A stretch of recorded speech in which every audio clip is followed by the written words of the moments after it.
मध्ये 7 वरती खंडोबा प्रसन्न प्रशांत भाई अडिसले सुरेवाड्यांनी गाड्या सुटल्या। सेमी फायनल या मैदानाचा 6 सुटला, 6 मध्ये 2 गाड्या बाद झाल्या।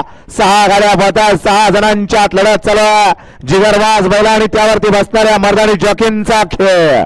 कोण होतंय फायनलला पात्र?